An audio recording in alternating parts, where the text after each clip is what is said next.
Сәлем достар, қалайсыздар? Мінекей бүгін ПКО туралы айтып берем деп айттым сіздерге. Міне ПКО деген не? ПКО деген предварительный квалификационный отбор деген сөз. Орысша бұл деген алдын ала біліктіліктен өту. Сондай таңдау бойынша сол біліктіліктен өтесіз сіз. Бұл тек қана самұрық қазынада ғана бар. Яғни самұрық қазынада кейбір тауар, работа, услугалардың түрлері бар. Олар тек қана осы ПКО-дан өткен, біліктіліктен өткен компаниялардың арасында ғана ойнатылады. Яғни сіз самұрық қазынаға тіркеліп алып, кеше ғана тіркеліп, регистрация жасап алып, одан кейін сіз ПКО-ға қатыса алмайсыз.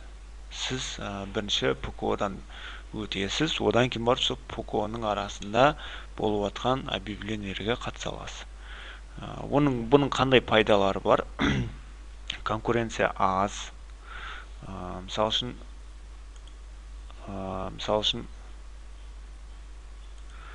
1% ақшалай жарна төлемейсіз. Яғни ашық конкурстарға 1% төлемейсіз.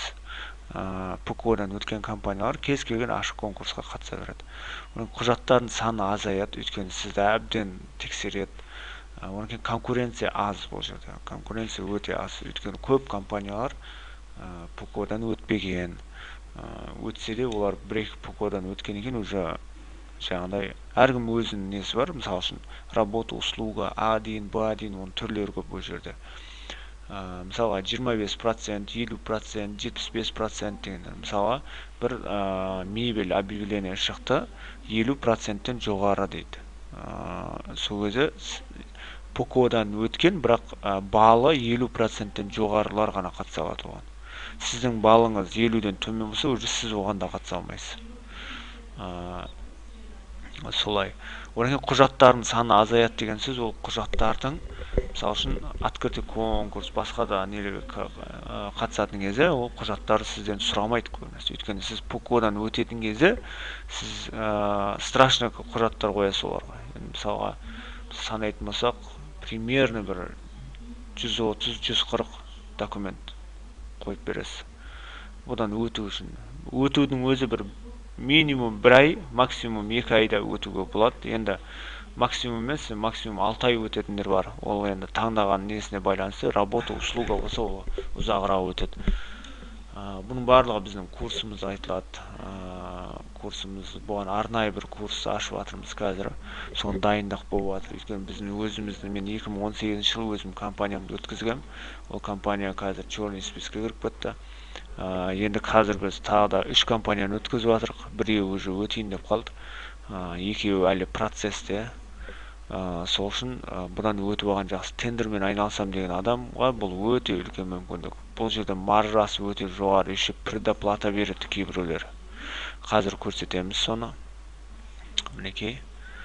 Мынау мысалға самұрық қазынаның порталда осылай тұрады. Открытый тендерлар. ПКО тек қана открытый тендерда ғана. Ценовой предложениеде жоқ ол. Мысал үшін мінекей кварцевой песок дейді. Мінекей среди квалифицированных поставщиков дейді. Заказчик Павлодарский нефтехимический завод. Көрдіңіз ба? Мінекей. Песок. Кварцевой песок дейді.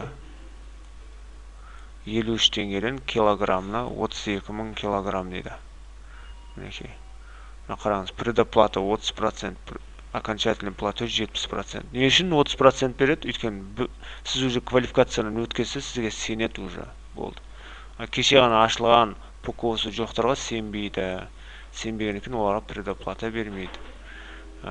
Установка дозировочная дейді. Бұл онда ПКО емес екен. Услуга по обучению языкам дейді. Мысалы, мінекей среди квалифицированных поставщиков. Акционерное общество КТЖ грузоперевозки. Мінекей. Осығанда қатысуға болады. Работа по автотранспортных средств дейді. Мысалы, Казпошта. Услуга по энергетической аудита дейді. Среди квалифицированных поставщиков. Основной открытый тендер, основной ПКО. 70-80% бұл жерде ПКО. ПКО-сы барлар ғана қатыса алады. Егер сіз ПКО-дан өткен болсаңыз, мінекей мына открытый тендер, мынаған қатысатын кезде сіз 1% төлемейсіз. Кәдімгі бесплатно қатыса бересіз. Сізден сұрамайды да оны. сондай пайдасы бар оның. Көрдіңіз. Ал бұл ПУКО деген тек қана открытый тендер на понижение, открытый тендерда ғана. Ценовой предложение де ол жоқ, вообще жоқ. Мінекей достар, ПУКО деген не деген сұраққа осы видеода мен дұрыс жауап бере алдым деп ойлаймын. Тағы да сұрақтарыңыз болса жазыңыздар, күтеміз.